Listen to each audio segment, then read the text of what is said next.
Greek మైథాలజీలోని చాలామంది God's ఉంటారు. ఒక్కొక్కరికి ఒక్కొక్క స్టోరీ ఉంటుంది. అంటే ఈ స్టోరీస్ చాలా ఫ్యాసినేటింగ్‌గా ఉంటాయి. సో, ఈ వీడియోలోని గ్రీక్ మైథాలజీకి సంబంధించిన గాడ్స్ గురించి, వాళ్ళ స్టోరీస్ గురించి చెప్పే ప్రయత్నం చేస్తాను. అండ్ మీరు గనుక నా ఛానల్‌కి కొత్తగా వచ్చినట్లయితే ఖచ్చితంగా సబ్స్క్రైబ్ చేయండి. అలానే గ్రీక్ మైథాలజీ మీద చాలా వీడియోస్ చేశాను. వాటిని కూడా ఒకసారి చెక్ చేయండి. సో, మొదటిగా జూస్. గాడ్స్ అందరికీ కింగ్. మౌంట్ ఒలింపస్ మీద ఉంటూ రూల్ చేస్తూ ఉంటాడు. తన ఆయుధం థండర్ బోల్ట్. తనతో పాటు ఈగిల్ కూడా ఉంటుంది. దీన్ని సీక్రెట్ ఇన్ఫార్మర్గా జ్యూస్ వాడుతూ ఉంటాడు. గ్రీక్ మైథాలజీలోని అన్ని వెదర్ చేంజెస్కి జ్యూసే కారణం. తనకు నచ్చినప్పుడు లేదా అవసరమైనప్పుడు ఈ వెదర్ని జ్యూస్ చేంజ్ చేస్తూ ఉంటాడు. అందుకే జ్యూస్ని అందరూ తిరుగులేని గాడ్గా చూస్తారు. జ్యూస్ ఎంత బలవంతుడైనా సరే తనకి చాలా అఫైర్స్ ఉంటాయి. ఆ స్టోరీస్ కూడా చాలా ఇంట్రెస్టింగ్గా ఉంటాయి. జ్యూస్కి మొత్తం 6 వైఫ్స్ ఉంటారు. వాళ్ళ నుంచి మొత్తం 6 పిల్లలు పుడతారు. వీళ్ళని కూడా గాడ్సే అంటారు. అండ్ వాళ్ళ గురించి కూడా ఈ వీడియోలోనే మాట్లాడుకుందాం. సో వీళ్ళందరినీ పక్కన పెట్టేస్తే జ్యూస్ అసలైన వైఫ్ మాత్రం హేరా. వీళ్ళిద్దరికీ కేవలం 2 పిల్లలు మాత్రమే పుడతారు. వాళ్ళే ఎయిరిస్ అండ్ హెఫెస్టస్. జ్యూస్ తనకు నచ్చిన వాళ్ళే కాకుండా హేరా దగ్గర పనిచేసే ఆయో అనే ఒక ప్రీస్ట్తో కూడా రిలేషన్ పెట్టుకుంటాడు. కానీ హేరాకి డౌట్ వస్తుంది. ఆయోని హేరాకి దొరకకుండా చేద్దామని చెప్పి జ్యూస్ తనని తెల్లటి ఆవులాగా మారుస్తాడు. కానీ హేరా కనిపెట్టేస్తుంది. ఆ ఆవుని తీసుకెళ్లి ఒక కేవ్లోని బంధిస్తుంది. కాపలాగా 100 ఐస్ ఉన్న ఒక బీస్ట్ ని పెడుతుంది. తన పేరే ఆర్గోస్. తన బాడీ నిండా ఐసే ఉంటాయి. కొన్ని ఐస్ పడుకుంటే మిగతావి కాపలా కాస్తూ ఉంటాయి. సో నిరంతరం తను చూస్తూనే ఉంటాడు. ఈ విషయం జ్యూస్ కి తెలుస్తుంది. కానీ డైరెక్ట్ గా తను తలదూర్చలేడు. ఎందుకంటే హేరాకి తెలిసిపోతుందని. దానికోసం హెర్మిస్ ని పంపిస్తాడు. హెర్మిస్ ఆర్గోస్ ని బలంతో కాకుండా మ్యూజిక్ తోని ఆర్గోస్ ని పడుకోబెడతాడు. తను పడుకున్న తర్వాత హెర్మిస్ తనని చంపేస్తాడు. చనిపోయిన తర్వాత హేరా చెప్పినట్టు చేసినందుకు తన బాడీలో ఉన్న ఐస్ అన్ని తీసి హేరాకి ఇష్టమైన బాడీ అయిన పీకాక్ పెడుతుంది. అందుకే పీకాక్ కి ఎక్కువ ఐస్ ఉంటాయి. ఇంకా ఎర్త్ మీద టైరే అని చెప్పి ఒక సిటీ ఉంటుంది. దానికి ప్రిన్సెస్ అయిన యూరోపాని చూసి జ్యూస్ ఇష్టపడతాడు. తన దగ్గరికి హ్యూమన్ లా కాకుండా ఒక తెల్లటి ఆవులాగా మారి వెళ్తాడు. ఆ ఆవును చూసి యూరోపా ఇష్టపడుతుంది. దాని మీద ఎక్కి కూర్చుంటుంది. ఎప్పుడైతే యూరోపా దాని మీద ఎక్కుతుందో జ్యూస్ వెంటనే సముద్రంలోకి పరిగెడతాడు. జ్యూస్ అలా వెళ్తున్నప్పుడు యూరోపా భయపడుతుంది. అప్పుడు జ్యూస్ తన అసలైన రూపం యూరోపాకి చూపిస్తాడు. తర్వాత తన్ని క్రీట్ అనే ఐలాండ్ కి తీసుకెళ్తాడు. ఐలాండ్ లోనే చాలా కాలం ఉంటారు. పొసైడన్ ఇతను జ్యూస్ బ్రదర్ అనమాట. ఎర్త్ మీద ఉన్న సీని రూల్ చేస్తూ ఉంటాడు. చేతిలోని ట్రైడెంట్ ఉంటుంది. ఎర్త్ మీద సునామీలు రావడానికి కారణం పొసైడనే. క్రీట్ అనే ఒక ఐలాండ్ ఉంటుంది. దాన్ని రూల్ చేసేది మైనోస్. మైనోస్ కోరుకున్న విధంగానే పొసైడన్ తన దగ్గరికి ఒక అందమైన బుల్ ని పంపిస్తాడు. మైనోస్ కి అది చాలా బాగా నచ్చుతుంది. కానీ అది పొసైడన్ కి తిరిగి ఇవ్వడు. అందుకే పొసైడన్ కి కోపం వస్తుంది. తన వైఫ్ని ఆ బుల్తోని ప్రేమలో పడేలా చేస్తాడు. అప్పుడే half human and half bull creature అయిన మైనటోర్స్ లాంటి క్రీచర్స్ పుడతారు. పొసైడన్కి ఎప్పుడు జ్యూస్ రూలింగ్ నచ్చదు. హేరా, అపోలో, పొసైడన్ కలిసి జ్యూస్ని ఓడించి తన థ్రోన్ని లాక్కోవడానికి ఒక తిరుగుబాటు చేస్తాడు. కానీ అది విఫలమవుతుంది. అప్పుడు జ్యూస్ పొసైడన్కి, అపోలోకి ఒక పనిష్మెంట్ ఇస్తాడు. అదే ఎర్త్ మీద ఉన్న ట్రాయ్ కాసిల్ని రూల్ చేసే కింగ్ దగ్గర వీళ్ళు 1 ఇయర్ పాటు ఉండాలని. ఈ 1 ఇయర్లోనే వాళ్ళు ట్రాయ్ కాసిల్ చుట్టూ వాల్స్ని నిర్మిస్తాడు. ఆ వాల్స్ని స్వయాన గాడ్సే కట్టారు కాబట్టి అవి చాలా స్ట్రాంగ్గా ఉంటాయి. నార్మల్ హ్యూమన్స్ ఎవరు దాన్ని డిస్ట్రక్ట్ చేయలేరు. కానీ ట్రోజన్ వార్లోని ఇది కూడా ధ్వంసం అవుతుంది. అఫ్రోడైటీ. తినని అందరూ goddess of love and beauty అని అంటారు. ఒలింపస్ గాడ్స్లో ఉన్న అందరికంటే తిను చాలా ఓల్డెస్ట్. ఎందుకంటే స్కై అయిన యురేనస్ బాడీ పార్ట్స్ నుంచి అఫ్రోడైటీ పుడుతుంది. అఫ్రోడైటీ అండ్ ఈరోస్ చేసేది ఒకటే పని, ఎదుటి వాళ్ళ మనసుల్లోని ప్రేమ పుట్టించేలా చేయడం. ఇలానే నార్కోసిస్ అనే ఒక హ్యాండ్సమ్ మ్యాన్ ఉంటాడు. చాలా మంది అమ్మాయిలు తన వెనకపడినా సరే నార్కోసిస్ ఎవరిని పట్టించుకోడు. తర్వాత తనకి ఎక్కువ అనే ఒక నింఫ్ పరిచయం అవుతుంది. హేరా ఇచ్చిన శాపం వల్ల ఎక్కువకి ఎదుటి వాళ్ళు చెప్పే మాటలు వినడం కన్నా వాళ్ళ మాటల్ని రిపీట్ చేస్తూ ఉంటుంది. సో ఆబ్వియస్ గా తనతో మాట్లాడే వాళ్ళకి చిరాకు వస్తుంది. నార్కోసిస్ ని చూసిన తర్వాత ఎక్కువ తన్ని లవ్ చేస్తుంది. నార్కోసిస్ దగ్గరికి వెళ్ళి మాట్లాడిన తర్వాత నార్కోసిస్ కి చిరాకు వచ్చి తన్ని కూడా రిజెక్ట్ చేస్తాడు. ఎక్కువ ఆ బాధను తట్టుకోలేక ఒక గుహలోకి వెళ్ళి అక్కడే చనిపోతుంది. కానీ తన సోల్ మాత్రం ఆ గుహలోనే ఉండిపోతుంది. అందుకే మనం ఏదైనా కేవ్ లోకి వెళ్ళి అరిస్తే మన మాటలు మనకే వినిపిస్తాయి. సేమ్ ఎక్కువలానే. ఇంకా నార్కోసిస్ ఒక రోజు వాటర్ లోని తన ప్రతిబింబాన్ని తనే చూసుకుంటాడు. తన జీవితంలోని అంత అందమైన ఫేస్ ని నార్కోసిస్ ఇప్పటి వరకు చూడలేదు. సో దాన్ని చూడడం వల్ల ఇంకా అక్కడే ఉండిపోతాడు. ఎవరితోని మాట్లాడు, ఏమీ తినడు. కొన్ని రోజుల తర్వాత అక్కడే చనిపోతాడు. ఎక్కడైతే తన బాడీ మట్టిలో కలుస్తుందో అక్కడే కొన్ని ఫ్లవర్స్ పుడతాయి. సైప్రస్ అనే ఒక ఐలాండ్లోని పెగ్మాలియన్ అనే ఒక అతను ఉంటాడు. ఇతను చాలా టాలెంటెడ్. ఇతను ఎప్పుడూ లోన్లీగానే ఉంటాడు. ఇంకా లవ్ మీద, అమ్మాయిల మీద గివ్ అప్ ఇచ్చేద్దాం అన్న టైంకి ఇతను ఒక ఆర్ట్ని తయారు చేస్తాడు. అది ఒక అమ్మాయి స్టాచ్యూ. తన చేతులతోనే ఆ స్టాచ్యూని తయారు చేస్తాడు. ఆ స్టాచ్యూ ఎంత అందంగా ఉంటుందంటే ఎర్త్ మీద ఉన్న ఎవ్వరూ కూడా తన అందానికి సరిపోరు. రోజు పెగ్మాలియన్ ఆ స్టాచ్యూని చూస్తూ దాన్నే లవ్ చేస్తాడు. అఫ్రోడైటీ తను చూసి ఆ స్టాచ్యూకి ప్రాణం వచ్చేలా చేస్తుంది. ఆ తర్వాత నుంచి పెగ్మాలియన్ యొక్క ఒంటరితనం దూరం అవుతుంది.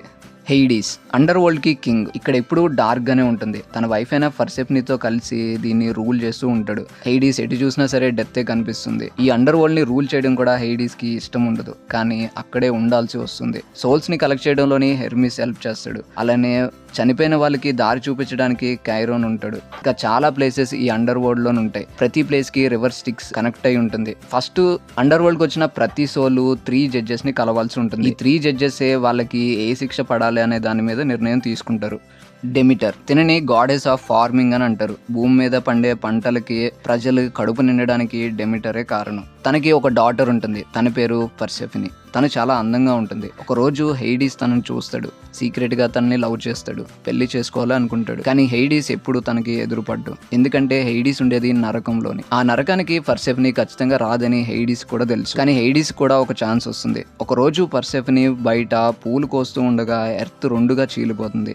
సరిగ్గా అప్పుడే హెయిడీస్ తనని తన అండర్ వరల్డ్ కి తీసుకెళ్తాడు. తన కూతురు కనపడిపోయేసరికి డెమిటర్ చాలా బాధపడుతుంది. దిగులుతోని కుంగిపోతుంది. డెమిటర్ అలాగ ఉండడంతోని ప్రజలందరూ ఆకలితోని అలమటించిపోతారు. పరిస్థితి చేయి దాటక ముందే జ్యూస్ హెయిడీస్ దగ్గరికి వెళ్ళి పర్సెఫనీని విడిపించమంటాడు. కానీ హెయిడీస్ ఒక కండిషన్ పెట్టి దానికి ఒప్పుకుంటాడు. అప్పటి నుంచి పర్సెఫనీ 6 నెలలు హెయిడీస్ దగ్గర, 6 నెలలు భూమి మీద వాళ్ళ మదర్ దగ్గర ఉంటుంది. టేస్ట్ చేసుకుని మనకి సీజన్స్ ఏర్పడతాయి.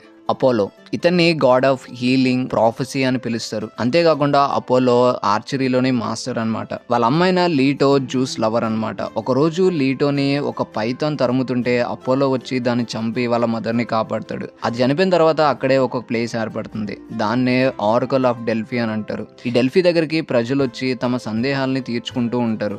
రాను రాను ఇది చాలా ఫేమస్ అయిపోతుంది. అపోలో గ్రేట్ ఆర్చర్ కాబట్టి తనకి ఆ పొగరు ఇప్పుడు ఉంటుంది. చేతిలోని ఒక చిన్న విల్లు పట్టుకున్న హీరోస్ని ఒక రోజు చూస్తాడు. హీరోస్ని అందరూ గాడ్ ఆఫ్ లవ్ అని పిలుస్తారు. తన చేతిలో ఉన్న బాణం వేస్తే ఎవరికన్నా సరే ప్రేమ పుట్టాల్సిందే. అపోలో తనని చూసి ఆ బౌ పట్టుకోవడానికి నువ్వు అర్హుడివి కాదు అని అంటాడు. హీరోస్కి కోపం వస్తుంది. తనేంటో చూపిద్దాం అనుకుంటాడు. దానికోసం భూమి మీద రివర్ గాడ్ డాటర్ అయిన డెఫ్నీని ఎంచుకుంటాడు. అపోలోకి ఒక బాణం వేసి డెఫ్నీ అంటే ప్రేమ కలిగేలా చేస్తాడు. అలానే డెఫ్నీకి కూడా ఒక బాణం వేసి అపోలో అంటే ద్వేషం కలిగేలా చేస్తాడు. అపోలో డెఫ్నీ దగ్గరికి వెళ్ళగానే డెఫ్నీ అపోలోని చూసి పారిపోతుంది. వాళ్ళ ఫాదర్ దగ్గరికి వెళ్ళి తనని కాపాడమని వేడుకుంటుంది. అప్పుడు అపోలో నుంచి తన కూతుర్ని కాపాడుకోవడం కోసం డెఫ్నీని ఒక లారల్ ట్రీగా మారుస్తాడు. ఇంకెప్పటికీ అపోలోకి తను దక్కదు. ఇంకా అపోలో చేసేదేమీ లేక ఆ చెట్టు నుంచి కొన్ని ఆకులు తెంపి ఒక క్రౌన్ని చేస్తాడు. ఎప్పుడు అది తన దగ్గరే పెట్టుకుంటాడు. అది ఉంటే అపోలో తనతో పాటు డెఫ్నీ ఉంటుందని చెప్పి ఫీల్ అవుతూ ఉంటాడు. అపోలోకి ఒక సన్ ఉంటాడు. అతని పేరే అస్క్లీపియస్. ఇతనికి చనిపోయిన వాళ్ళని తిరిగి బతికించే పవర్ ఉంటుంది. కానీ అండర్ వరల్డ్ కి గాడ్ అయిన హెయిడీస్ కి ఇది నచ్చదు. ఎందుకంటే ఇది న్యాచురల్ హ్యూమన్ ఆర్డర్ ని డిస్టర్బ్ చేస్తుంది. అందుకే జ్యూస్తో చెప్పి అస్క్లీపియస్ని చంపించేస్తాడు. మళ్ళీ అతన్ని బతికించి గాడ్ ఆఫ్ హీలింగ్గా చేస్తారు. ఆర్టెమిస్ తను అపోలో ఒక సిస్టర్ అనమాట. తినని goddess of hunt and nature అని పిలుస్తారు. ఆర్టెమిస్కి చాలా కోపం ఎక్కువగా ఉంటుంది. ఒకసారి యాక్టోగన్ అనే ఒక హంటర్ ఆర్టెమిస్ యొక్క ప్రైవసీని డిస్టర్బ్ చేశాడని అతన్ని ఒక గోట్ లాగా మార్చేసి తన దగ్గర ఉన్న డాగ్స్తోని కొరికిచ్చి మరీ చంపించేస్తుంది. ఎథీనా తిన్ని గాడెస్ ఆఫ్ వార్ అని పిలుస్తారు. జ్యూస్ యొక్క కూతురు అనమాట. జ్యూస్ మెటిస్ అనే ఒక టైటన్ని లవ్ చేస్తాడు. జ్యూస్ వల్లే తను ప్రెగ్నెంట్ కూడా అవుతుంది. సరిగ్గా ఇప్పుడే జ్యూస్కి ఒక విషయం తెలుస్తుంది. అదే మెటిస్కి పుట్టబోయే బిడ్డ జ్యూస్ కంటే గొప్పవాడు అవుతాడు అని చెప్పి. ఇది జ్యూస్కి నచ్చదు. ఎందుకంటే వాళ్ళ ఫ్యామిలీ లైన్ ప్రకారం వాళ్ళ శత్రువులు ఎక్కడో ఉండరు. వాళ్ళకు పుట్టబోయే బిడ్డలే వాళ్ళ తండ్రి స్థానాన్ని చేజెక్కించుకుంటారు. జ్యూస్ అలానే చేశాడు, వాళ్ళ తండ్రి కూడా అలానే చేశాడు.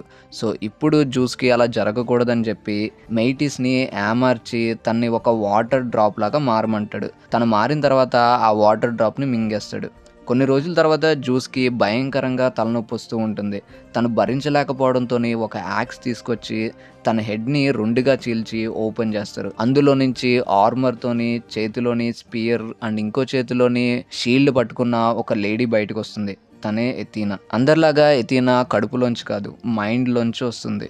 దేవతలందరూ కలిసి ఎర్త్ మీద ఉన్న ఒక సిటీకి ఒక గాడ్ని నియమిద్దాం అనుకుంటారు. దానికోసం పొసైడన్ అండ్ ఎథీనా పోటీ పడతారు. ఇద్దరిలోనూ ఎవరు నిర్ణయించడానికి ఆ సిటీలో ఉండే ప్రజలకి ఏదైనా గిఫ్ట్ ఇవ్వమని పొసైడన్ అండ్ ఎథీనాకి చెప్తారు. పొసైడన్ సీ వాటర్ని ఆ సిటీలోకి పంపిస్తాడు. కానీ అది సాల్ట్ వాటర్ కాబట్టి అక్కడున్న ప్రజలకి ఏమాత్రం అది ఉపయోగపడదు. ఇంకా ఎథీనా ఆ సిటీలోని ఒక ఆలివ్ ట్రీని నాటుతుంది. కొన్ని రోజులకి దానివల్ల ఆయిల్ వస్తుంది, ఫుడ్ వస్తుంది, ఇంకా దాని నుంచి చెక్కను కూడా తయారు చేస్తాడు. వాళ్ళ జీవన విధానానికి ఆ చెట్లు ఎంతగానో హెల్ప్ అవుతాయి. ఇది చూసిన తర్వాత అందరూ ఎథీనానే ఆ సిటీకి గార్డెన్ చేస్తారు. అప్పటి నుంచి వాళ్ళని ఎథెన్స్ అని పిలవడం మొదలు పెడతారు. గ్రీక్ మిథాలజీ స్టోరీలోని ఈ ప్లేస్ చాలా ఇంపార్టెంట్. గ్రీస్ యొక్క క్యాపిటల్ సిటీ కూడా ఇదే. హెస్ఫస్టస్ ఇతను జ్యూస్ అండ్ హేరాకు పుట్టిన కొడుకు అయినా సరే అందరి గాడ్స్తో పోలిస్తే చాలా ట్రాజిడీ ఫేట్ ఉంటుంది. హెస్ఫస్టస్ పుట్టుకతోనే అంగవైకల్యంతో పుడతాడు. హేరాకి అతను నచ్చడు. మౌంట్ ఒలంపస్ నుంచి కింద పడేస్తుంది. కానీ హెస్ఫస్టస్ ఎలాగోలాగా బతుకుతాడు. అక్కిలిస్ మదర్ అయిన థేటస్ అతన్ని బతికించి పెంచుతుంది. హెస్ఫస్టస్ కి ఇనుముతోని వస్తువులు చేసే టాలెంట్ ఉంటుంది. ఆయుధాలు చేస్తాడు, మిషన్స్ ను కూడా తయారు చేస్తాడు. తను పెరిగి పెద్దవాడైన తర్వాత ఒలింపస్ గాడ్ తను వదిలేశారని చెప్పి వాళ్ళ మీద రివెంజ్ కోసం ఒక థ్రోన్ ని తయారు చేసి హేరాకి గిఫ్ట్ గా పంపిస్తాడు. హేరా దాని మీద కూర్చోగానే దానిలోని ట్రాప్ అయిపోతుంది. ఎవరు తనని విడిపించలేరు. సో హెస్ఫస్టస్ దగ్గరికి వచ్చి తనని విడిపించమంటారు. ఒలింపస్ కి ఇన్వైట్ చేస్తారు. కానీ హెస్ఫస్టస్ మాత్రం రాను అంటారు. కానీ ఎలాగోలాగా హెస్ఫస్టస్ ని ఒలింపస్ కి తీసుకెళ్తాడు. హేరాని విడిపించిన తర్వాత జ్యూస్ అతని కొడుకుగా అంగీకరించి అఫ్రోడైటీనిచ్చి పెళ్లి చేస్తాడు. మిస్ పెట్టుకునే హెల్మెట్, హీలియోస్ యొక్క రథం, అథీనా వేసుకునే ఆర్మర్ ఇవన్నీ హెస్ఫస్టస్ తయారు చేసినవే. ఐరిస్ ఇతన్ని గాడ్ ఆఫ్ వార్ అని అంటారు. ఐరిస్ని ఓడించడం చాలా కష్టం. బ్లడ్ షెట్ అంటే ఐరిస్కి చాలా ఇష్టం. తను చాలా క్రూయల్గా ఉంటాడు. ఐరిస్ అంటే చాలామంది గాడ్స్కి కూడా నచ్చదు. అంతేకాకుండా హెస్ఫస్టస్ వైఫ్ అయిన అఫ్రోడైటీతోని ఐరిస్ ఒక అఫేర్ పెట్టుకుంటాడు. హెస్ఫస్టస్కి వీళ్ళిద్దరి మీద డౌట్ వస్తుంది. ఒక రోజు వీళ్ళిద్దరూ కలిసే టైంకి ఒక ఇన్విజిబుల్ నెట్ని తయారు చేస్తాడు. అందులోని వాళ్ళని రెడ్ హ్యాండెడ్గా పట్టుకుంటాడు. అందరి గాడ్స్ ముందు వీళ్ళని చూపిస్తాడు. అఫ్రోడైటీ వాళ్ళందరి ముందు చాలా అవమానంగా ఫీల్ అవుతుంది. అది పొసైడన్ చూసి వాళ్ళని అక్కడి నుంచి విడిపిస్తాడు. ఇంతేకాకుండా ఐరిస్కి చాలా ఎఫర్సే ఉంటాయి. హెర్మిస్ ఇతను అందరూ మెసెంజర్ గాడ్ అని అంటారు. ఈ క్యారెక్టర్ అంటే పర్సనల్గా నాకు చాలా ఇష్టం. డీసీలోని ఫ్లాష్ని, మార్వెల్లోని నైమర్ని కలిపితే ఎలా ఉంటుందో ఈ హెర్మిస్ క్యారెక్టర్ అలా ఉంటుంది. ఇతనికి వింగ్స్ ఉన్న హెల్మెట్ అండ్ శాండిల్స్ ఉంటాయి. వీటి ద్వారా ఒలంపస్ నుండి అండర్ వరల్డ్ కి ఎప్పటికప్పుడు ట్రావెల్ చేస్తూనే ఉంటాడు. మెసేజెస్ ని పాస్ చేస్తూ ఉంటాడు. సో ఎక్కువగా ఇలా ట్రావెల్ చేస్తూ ఉంటాడు కాబట్టి హెయిడీస్ కి కూడా హెర్మిస్ హెల్ప్ చేస్తూ ఉంటాడు. సోల్స్ ని కలెక్ట్ చేయడం, అండర్ వరల్డ్ లోని వాళ్ళని గైడ్ చేయడం హెర్మిస్ చేస్తూ ఉంటాడు. డైనోసిస్ గాడ్స్ అందరికంటే డైనోసిస్ ది చాలా అన్యూజువల్ బర్త్ ఉంటుంది. జ్యూస్ కి సెలీమీకి ఇతను పుడతాడు. సెలీమీ ఒకసారి జ్యూస్ ని తన నిజ రూపం చూపించమని అడుగుతుంది. అప్పుడు జ్యూస్ మారగానే ఆ వేడికే తను చనిపోతుంది. కానీ జ్యూస్ తన అన్బోర్న్ బేబీని తీసుకొని తన తొడ మీద పెట్టుకొని డైనోసిస్ ని బతికిస్తాడు. గాడ్స్ అందరిలోనూ మోస్ట్ లవ్డ్ గాడ్ డైనోసిస్. ఇతను మత్తుకి ప్లెషర్ కి గాడ్ అన్నమాట. తనే వైన్ ని క్రియేట్ చేస్తాడు. ఇది మన టెంపరీ ప్రాబ్లమ్స్ ని మర్చిపోయేలా చేయడమే కాకుండా తిరిగి కొంత హ్యాపీనెస్ ను కూడా ఇస్తుంది. ఫ్రీజియా అనే ఒక రాజ్యం ఉంటుంది. దాన్ని రూల్ చేసేది మైడోస్. ఇతను ఒకసారి డైనోసిస్ ని కలుస్తాడు. డైనోసిస్ పూర్తిగా తాగి అతని రాజ్యంలో కొన్ని రోజులు ఉండిపోతాడు. మైడోస్ చేసిన హాస్పిటాలిటీకి మెచ్చి డైనోసిస్ అతన్ని ఏదన్నా వరం కోరుకోమంటాడు. అప్పుడు మైడోస్ తన లోపల ఉన్న డిసైర్ ని అడుగుదాం అనుకుంటాడు. అప్పటికే మైడోస్ చాలా రిచ్ అయినా సరే అది సరిపోదన్నట్టు తన చేతులతోని ఏం టచ్ చేసినా సరే గోల్డ్ అయిపోవాలి అనుకుంటాడు. డైనోసిస్ ఓకే అంటాడు. తన కాసుల్లో ఉన్న ప్రతి దాన్ని ముట్టుకుంటాడు. అది గోల్డ్ లాగా మారిపోతుంది. ఫస్ట్ ఇదంతా బాగానే ఉంటుంది. తర్వాత తను తినే ఫుడ్ కూడా గోల్డ్ లాగా మారిపోతుంది. తన చేతులతో ఎవరిని టచ్ చేసినా సరే వాళ్ళు కూడా గోల్డ్ లాగా మారిపోతాడు. రాను రాను అది వరం కాదు శాపం అని తెలుసుకుంటాడు. తర్వాత డైనోసిస్ ని తనకిచ్చిన వరాన్ని తీసేసుకోమంటాడు.